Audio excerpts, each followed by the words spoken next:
Ladies and gentlemen, welcome to the podcast. This episode, as always, of the Marco Martins Revolution is brought to you by Vodcast TV, Johannesburg's premier shared podcast studio platform. If you've ever wanted to host your own podcast for yourself or your business, there's never been a better place to do it than right here. Visit vodcasttv.com/revolution right now to get yourself a discount on your first order of a podcast. My guests today are the pop rock band Satellite 79, and we're going to be discussing their new album coming out, some of their previous music, and just a little bit about the guys.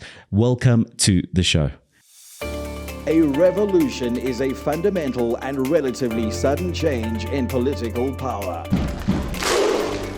An organization which occurs when the population revolts.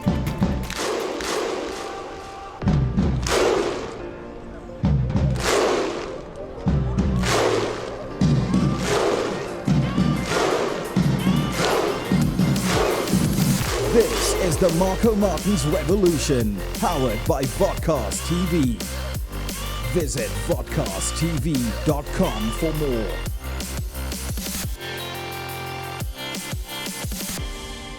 Alec, Rob, thank you guys. Thanks for joining me. Wow, awesome to be here. Thanks, Thank you. Marco. Awesome. Thanks for having us on. Yeah. So I gave this album a listen on Spotify. You guys obviously across all the streaming platforms. And the one thing that stood out to me for this one is called Into the Sun, was how feel good the music was. What you get a lot of in South African rock music, obviously it's almost like deep and emotional, you know, like angry guys. But we're generally happy people, South Africans. We're like generally really happy people. Of course, 100%. Emotions are diverse and there's space for everything. But it seems like musically, at least in rock music, we don't get a lot of happy music here. That's very true. And I'm glad you actually picked that up. That was something quite funny enough I found when I joined them, that exactly that. Rock you'd associate with some hardcore lyrics and all other side of the spectrum. But these guys have got good songs. Yeah. They write good music. So that translates into that album, I think, that vibe, that feeling. What do you think, Al? Yeah, I don't think Robin should sell himself short since he's joined the band. We've written a number of songs with him, and there's a lot of collaboration as well. But it's something Kevin and I have always done. It's about the music and about the songs. It's not as much as it is about playing in that. We want to write songs that people want to listen to, people want to relate to, or just feel good about it. And that's kind of, we hope, comes through in the music. Well, it certainly does, Rob. And Alec, sorry. Of course, Alec, the guitarist, the guitars on the band, such an important part of rock music, right? It's the standout feature of almost, besides a vocalist frontman. No, but he's got to make me sound good. He's got to make you sound good, right? Yeah. So let's dig a little bit into it from a musical standpoint. Guitar influences. I think this is like the first question on everyone's lips of any band. This is going to be a weird answer. I like that. No real guitar influences. A lot of what we're doing, specifically, and I'll probably have to go back into a bit of the history of Kevin and I writing and being together, but a lot of what we're doing is more about the songs themselves than actually about the playability, the instrument, virtuoso or what have you. I'm by no great shakes a lead guitarist in the traditional sense of the word. He's lying. But so I mean, if I go back in a little bit into the history, Kevin and I joined Kevin's band, 2004. It was a band called Concussion Girl. Lead vocalist at that time is a new current solo artist, Beverly Jane. I joined as a rhythm guitarist because I was always a bass player. And we went 2004 to about 2010. It was kind of Concussion Girl, playing the local scene, writing a lot of songs. Just before I joined them, they had a song played on some nondescript horror movie. They got one of their songs on that, and there's a review that actually says the only good thing about the movie itself was the soundtrack, and more specifically Concussion Girl's song, which is something Kevin had written.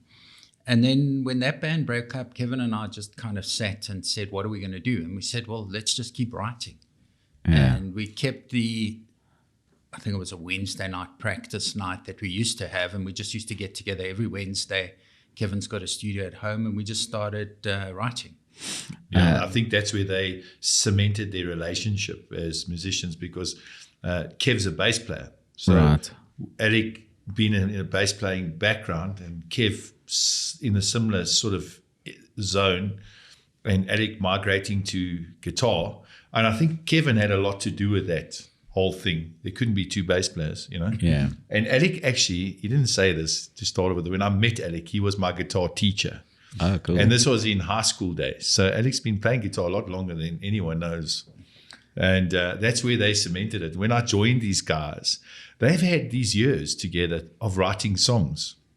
And little did I know that when I joined them, they had an armory of creative ideas and songs that were already written, you know. And that's when I came into the picture. More or less, it's really great to hear the relationship between all of you, and I think that specifically isn't something you hear all the time. Is two bass guitarists being together essentially, and creating a bunch of music and building this relationship over a long time. And one of the things that perhaps helps you guys from a relationship standpoint, and relationships are so important in any band, is how important a relationship is normally between a bassist and a drummer. And with you guys coming from like that backbone basis of music, both you and Kevin, tell us a little bit about the drummer in your band. Oh, that's Adrian. But, he's fantastic. I'll just want to touch on a few things there. So, you know, Kevin he's officially the band leader. There has to be a leader of the pack. Of course. And it's definitely, without a doubt, Kevin. And the reason for that is because Kevin can already see where a song's going before we've even opened our eyes. He knows what's going to happen to it, where's it going. So he's just this huge wealth of, he's got this insight into what it must do and where it must go and how it must feel before we even touch it, you know. So the relationship from that to a drummer is instantaneous with him and Adrian, because in a practice we'll be doing a new song or something like that, and there would be this two-way communication all the time between him and Adrian about what's got to happen next and when the breaks should be and the phrasings and things like that must happen. And I think that's why it works so well, because Adrian is a fantastic drummer, and he's young. I mean, Adrian's 23. 23. I mean, he's got his whole future ahead of him, sure, you know, as a musician. But he's already there. He's already so accomplished. And so Kevin extrapolates as all of that. He knows how to tap into Adrian. It's not the other way around. It's Kevin tapping into everybody. And that's awesome. You know, it's nice to actually have someone say, well, let's take it that way. And Kevin's got a big pedigree in South African music. Yeah. Kevin's written with a number of South African artists. He's a lyricist. Yeah. Mango Groove is major collaborations for Kevin. The song Special Star is Kevin. Wow. That's a huge feather in his cap, I think. And a number of other Mango songs. I think that would be a feather in anyone's cap. Yeah. Number of other Mango songs, TK songs, Ed Jordan. Kevin's collaborated and written with so many artists. And I mean, for us, that's a fantastic thing. I mean, for me, I try and put lyrics together and it sounds like some childhood poetry scenario. And Kevin just looks at it and says, nah, that won't sing right. This will sing better. And before you know it, we've got it. I mean, the other night we were writing a song and Robin started singing parts of it and he said, keep quiet. And then in the end, he got upset with us still playing, walked out the room, disappeared for 10 minutes, came back, handed Robin a lyrics sheet and said, they're the lyrics for the new song. Sing those. Sing these. Yeah. Sing these. And, you know, Kevin's vocation is teaching, actually. He's a teacher. So that's where that marries. that whole thing. So Yeah, it tells us what to do. The authoritative nature of your bass player. It's really great, and it sounds like you guys have a really great relationship. Do you have more stories of how like everything sort of got started up? I mean, of course, Alec, you touched on that you and Kevin came from the previous band and you had established that relationship. How does everyone else fall into the fold? Well, to be honest with you, I think by accident, because I used to play professionally many moons ago, and Alec and I had been in bands together before. And I kind of took a break and got married and kind of thought, well, that's on the back burner, you know. And, well, you know, life changes and it goes in directions you never ever think it would go. And I found myself in 2017, 2018 playing guitar again and finding my musical ability and just saying, you know, I've got to do something with this. And I bumped into Alec one day in the supermarket and he was like, hey, Rob. And we were chatting and he said, so are you playing? So I said, well, actually, I'm looking to play with some folk, you know, just to get together and see if we can collaborate with something. Nothing formal or anything. So he said, oh, that's great. Why don't you come and audition for our band? We need a new singer. I was like, it was... Hey, what was that, eh? It was instant. He said to me, I said, don't come jam with us. Come audition. We need a singer. And having known Rob's pedigree, I mean, we go back so many years. As you can see, we're not the youngest on the local music scene. But Alec being the older of the two of us, obviously. Sure. Yeah, I got less hair. I mean, I joined Robin's band in the 80s. They were looking for a bassist for some rock concert that was being played in Alberton, one of these festivals. And they said, oh, we need a bassist. Our bassist is called up to the army. So I joined that band, played with Rob for a while. Then Rob got a call up, I think. Yep. And I stayed with that band for ages. We did a lot of the cover circuit and everything. Rob in the army did a band thing in the army, came out of the army, did another thing. Yeah. And then at one stage, I think we did try do a 3-piece rock thing. I was on bass, Rob on guitar, someone on drums. Never ever happened. And then, as I say, it was really a case of 2015, Kevin and I decided, okay, we've got the material, let's put together a band. Found a drummer that I'd known, and he came in and we auditioned for singers.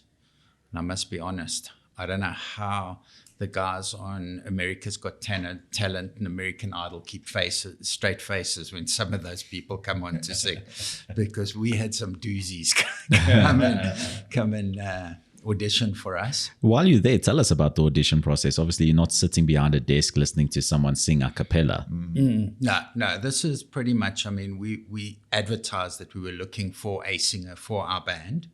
And then what we did is if anyone was interested, I'd send them a couple of tracks and say, that's what we're doing. Decide if you actually want to sing this kind of stuff or not. And if you do, work on a couple of those and come in and we'll play them with you. That's exactly what he did to me. He gave me a CD and he said, learn 3 tracks off the CD, any 3 tracks. Yeah. And then come to the audition. Of course, him and Kevin have those 3 songs. Yeah, done. And when I arrived, it was just him and Kevin. There was no drummer, nobody. So he said, no, it's fine. Let's do, which ones have you chosen? So I told him. And the 2 of them just started playing. And they said, well, when you're ready, start singing, you know. Amazing. And it was like an instant fit. You know, we just all together just gelled. And but I was very raw. And that was in 2018. And they've had to endure me getting my pipes Didn't take you back that in. long. Didn't take that long. They knew I've got the pipes. The problem is you don't know how to use them so well. You know Sure. what I mean? So, yeah, but now we're cool. We're good together, you know. And that's what, like this album, Into the Sun, you know, I'm really proud of that because that's a culmination of all this getting together, finding the fit. And there's songs on there that are like absolutely amazing. For example, the one that's Taken that was released earlier as our single of that album. We actually wrote that song in a practice. Kevin said, right, let's write a song. Okay, what? Like what? And Al started playing something, and then Adrian fell in with the groove, and I started humming a melody, And Kevin immediately pulled out the pencil and the notepad and started writing down. And I mean, that's literally how this album came together, you know. And the songs on there that were like real anthems was songs like Hey Ray, which Kevin wrote. And another one we did all together was 200 Sirens. And this is our hopeful on this album. This is the one that we're hoping. That's going to be released as a single within the next month or so. Yeah. So 200 Sirens, 200 the potential Sirens is the one to go for on Satellite 79's Into the Sun. If you do want to get a feel for the band, that's the one we're going to recommend to you right now on streaming platforms. Just go search Satellite 79, 200 Sirens. That's the numeral 200. And then Sirens. Tell me a little more about this album before we go into that. You guys are working on new material. Let's dig into the Sun a little bit. What stands out for me just looking at the track list here is that you've got a morning side and an evening side. Of course, that's not every album that you got not going track 1 through to 9. Yeah. You know, you're got a morning side and an evening side. Is there a story being told here? There is a story. As we wrote the songs, we kind of found that they had different feels and kind of falling into two different, I won't say genres, more just two completely different feels on what we were writing. And that's kind of where we've said morning and evening. But the other hope, as we know, vinyl's coming back. And the hope is one day to have albums back as vinyl and people buying those albums, and then you fall smack into the what's on the A side, what's on the B side. Yeah, side 1 and 2, right? Side 1 and 2. And another thing Kevin and I have been doing with our albums and EPs and everything, if you open the actual CD, it's actually printed like a vinyl LP. It looks like actually a vinyl. It looks like a little record in there. I'll be completely honest. I don't remember the last time I opened up a CD. Which is quite sad. Which is about it, it is sad. It's something. Of course, me growing up with CDs, you guys saying that you were performing in the 80s, grew up with a bit of vinyl or maybe cassette tapes as well. Absolutely. I had my mild exposure to cassette tapes, you know, recording Michael Jackson songs when they played on radio, just sitting there waiting for it to play. And hoping the DJ didn't talk over the beginning or the end. So my instant feeling looking at this, which is what the guys were talking about, is the vinyl print on the CD, which is really great. Cool feel. Satellite 79. Is that a year of importance, the 79 in there? Tell me a bit about the name of the band. Okay. Kevin and I wrote a song called 1979. It was one of Kevin's introspective songs. There are a few of them more specifically on the previous album with the previous vocalist, where Kevin had a period where he was... I'm going to interrupt you there. Yeah. Robert, is he allowed to mention a previous vocalist with you in the room? That's as far as we get with the previous sacrilege. vocalist. Yeah, I'm telling you. Previous vocalists. Didn't even exist. No, sorry, go on. Previous album's going to be redone anyway with Rob's vocals on it. We've already reworked some of the songs. And it's actually quite fun from that aspect because... we are performing some of them already. We perform them, but... One of the things we've found, and sorry, I'm digressing from the album side, but one of the things we've found is a lot of venues want you to do covers. You're not going to get to play at a venue unless you've got covers. Mixed in there, you know. So what we do is we basically reinterpret a cover. So we will choose a cover, but we won't cover the song, if that makes sense. We'll take the song and the lyrics and basically interpret it our own way. And to a certain extent, that's what we've started doing with the original album. Our first album was Blue Cortina. We've kind of said, okay, we've got a different vocalist, we've got a different feel, the band's gone in another direction to what it was when Kevin and I first put the stuff together. And as recently as a week ago, we said, all right, let's take one of the songs. Yeah. And that's the song 1979. Refurbish it, you know.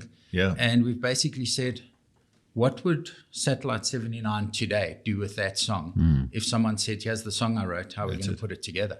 Yeah. And we've already done that. So when we looked at the songs, and I'm coming back to the name now that you'd asked. Sure.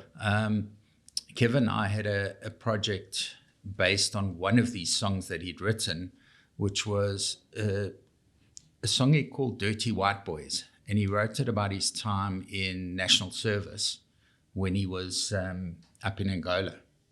I mean, he's in the lyrics themselves, and I can't quote the lyrics exact, but it's pretty much saying that the government said that we're not in foreign land, but I could swear we were talking Portuguese, those kind of lyrics. But the chorus was Dirty White Boys. So he had this idea, let's call the new band Dirty White Boys. So as you do, I Googled. Dirty White Boys is a prison gang that supports the Aryan Brotherhood in the States. So Perhaps not the best. Clearly, we had to find another name. And Good thing you Googled. Yeah. yeah, no. Jeez, I'm glad about that. So the song we wrote 1979 was pretty much Kevin is 60, and he wrote about his time first year or so after matric. He was working at a record company at the time, taking artists around. He wrote about, so the lyrics in 1979, when we re-release it, you'll hear about asylum kids playing at a venue. You'll hear about a lot of local stuff and local bands and everything. So that was the one song. And then the other song we're busy reworking, we've actually never done it as a band. Kevin wrote it. It's a song called World at Night, which we're busy working on at the moment. And in World at Night, there's lyrics that refer to being a satellite. So when we said, well, we can't use Dirty White Boys, let's see what we can do, we kind of said, well, Kevin came along, he said, let's be satellites. And I said to him, that sounds a little bit like a 50s band, the Satellites or something. And then we played around, and then he said, what about Satellite 1979? Because of the two songs. And then I said to him, not crazy about that. And we kind of agreed on, okay, Satellite 79. And in fact, older versions of the band's name actually has an apostrophe on the 79s, which was the compromise to the 1979, but we've dropped that now. I have to cut in because I think, a lot of people have asked us this question. What does this mean? And like Kevin's interpretation of that now is like, it doesn't really mean anything. It's what you want it to be, and it's almost become astral, It's like this thing floating around, orbiting Earth, pumping out these vibes. Okay. And our origins are probably in 79 till now. And this is the thing. And I've always said to Kev, you know what, I love this name so much, Satellite 79, because it's like U2. What does that mean? It can be what you want it to be. And I said to him, the next album cover, it should be the name of the band on the front as a tattoo. I see that. Like, I don't know why, but it would be so cool, So who's the person getting the tattoo? No, I don't know. We've had talk in the band that we should all have a satellite somewhere. But I don't know. I'm still on the fence about that. Tattoo's a big one. You wanted to dig into this band. We're giving you the scoop now. So, I mean, it's really cool to hear. And the 70s really stands out from at least a graphic perspective here on the album. I mean, the music maybe has some 70s influence, but it definitely don't sound like a 70s band. So don't think that you're watching that 70s show when you see the font fall into the sun, because it's definitely not 70s prog rock psychedelic band. No, it's very pop, very modern pop, very feel good, have a good time, and you guys must have a lot of fun at shows because it really is fun music. Definitely. We do. Yeah, I think it's very hard for us to decide what we're going to play first and last, and where we're going to slow down in the middle and things like that. Because I mean, and the thing is, we're very fortunate in that a lot of people that do come to watch us perform know our music. So that's a great thing to see people reacting to the live version of the recorded song. But even those who don't know it, some of the venues we play at, people get up and start dancing because they recognize the version of the cover that we're playing. Yes. And then we'll go into one of our own songs.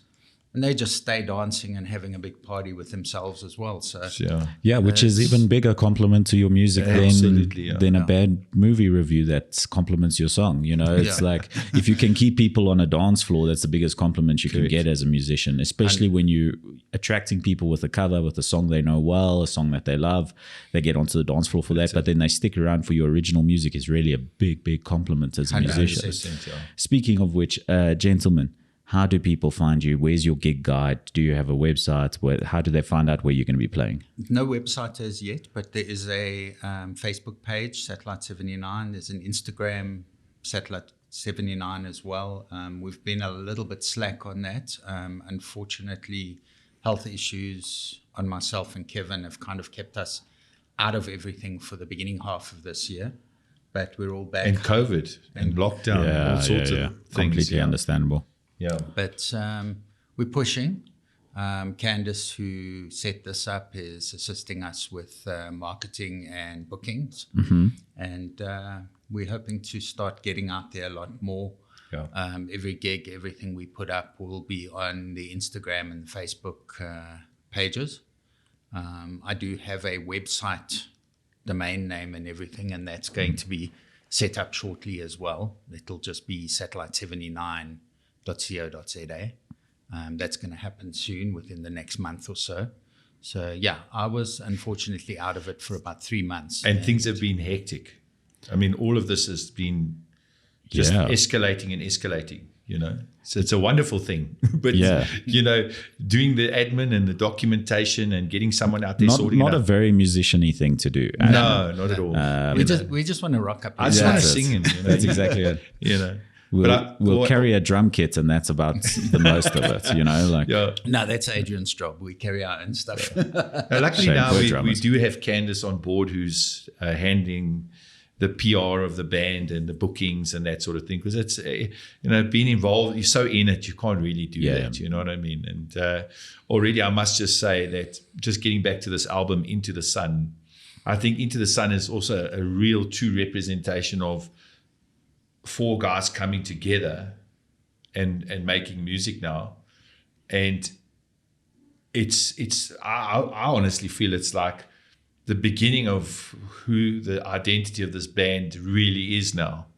I think it's what comes next, I think, is going to be a real true interpretation of where our music is, you know, and what we're putting out there.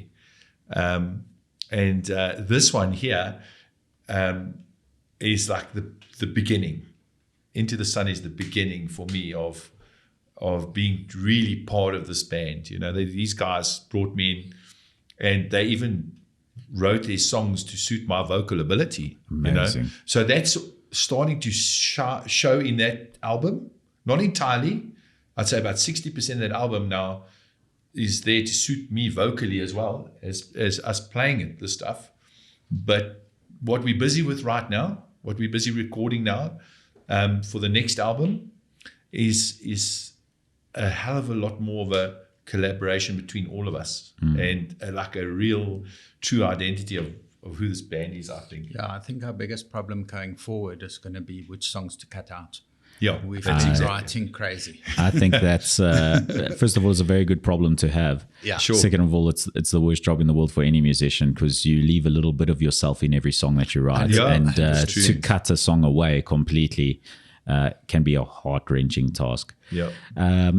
I did notice a dedication within the album. Is there a dedication in the memory of? Is it Merle Boyson? Yeah, that's Adrian's mom. Oh, Adrian's mom. Adrian's mother passed away. Okay. Shortly before we released the album. Amazing. And he went through a really tough time at that stage. Amazing. So we decided that we'd dedicate the album to him. Beautiful gesture from you guys for the dedication to your drummer Adrian's mom. Guys, I've really enjoyed listening to it. I must say, I started listening to it early in the week. It's really fun to drive around in the car. Of course, I'm not a radio play person anymore, so those days are gone. So I'm not even going to ask you if you're getting any like radio play or whatever. It's more about, you know, guys, if you're on Spotify, the album's there. I found it right away. It was easy to find. I downloaded the album onto my phone and drove around in the car like happy sort of sing-along music, you know.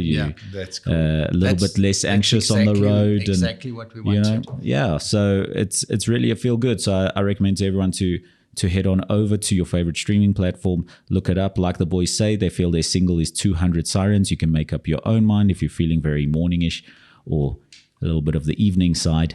Head on through to your favorite streaming platform and give it a listen. It is Satellite 79. Into the Sun is the album. Head on through and check that out. Gentlemen, thank you so much for Marco, this chat. thank you. I mean, if there's anything more that you guys want to add, I feel like we've got a good sense of you guys. I almost want to stop now so people can like almost stop their podcast, go listen to an album, go to listen to a song or two, and maybe have something to come back to in future. Unless you want to give us a little taster, Rob. You feeling it? Well, I do think that, like I said to you, this is the start of things to come. And if you delve into this album, I'll let you know that two of my most favorite tracks, or there's actually three, there is definitely 200 Sirens, a song I wrote called Lovers, and Hey Ray, which Kev wrote and has had on the shelf for a long time. And I'm quite privileged to be able to sing that song for him. And I think it's the way forward. I think if people listen to this song and they follow us and they come to see us play live, they will be pleasantly surprised, because we try and, if not better ourselves in a live situation as opposed to a recording. I think that's why we work so hard, is because even though we're working on the new stuff, the stuff that we do play, we keep working at it, you know. So, and it's also something we learned. Kevin and I were talking the other day. He said, like, we shouldn't rush to record something too quickly, because we may want to change it a little bit, because you feel it when you play it. You know, you feel something that should be there. Now you've already recorded it. You can't go back. So, yeah, my sentiment is to use this album as a platform to get to know us. And I think the best stuff is still coming around about April next year. Just putting it out there. Hey, Al? Hopefully before then, but yes, I think based on all our lives, April's a good time to consider it. Yeah. But and then lastly, just we have just keep an eye on our Instagram and Facebook pages. We have got a gig lined up in September, 3rd of September at Clubhouse Grill in the south of Joburg. We will probably be playing at the Radium end of September, October. Cool venue. We'll hopefully get that date confirmed shortly, and that'll be up on the site. Come and download, listen to the thing, stream it, do whatever you need to. But if you like it, let us know. It is all good. We're heading into summer here in South Africa. If you want a little bit of feel good, head to your streaming platforms, play it in the car, sing along, learn the lyrics. It's a lot of fun. And then go see the guys live. There's no bigger compliment to a musician than actually going and seeing them perform. There's no better thing for a musician to see the smiling faces of people enjoying their music. Satellite 79, of course, the album Into the Sun is what they've brought me here. Gentlemen, thank you so much. That has been a Marco Martins Revolution episode. Thank you for joining us. Thank you to the band Satellite 79. Remember, if you ever want to host your own podcast for yourself or your business, visit podcasttv.com/revolution for a discount on your first booking of a podcast or podcast series. For me, for now, it's goodbye. Cheers.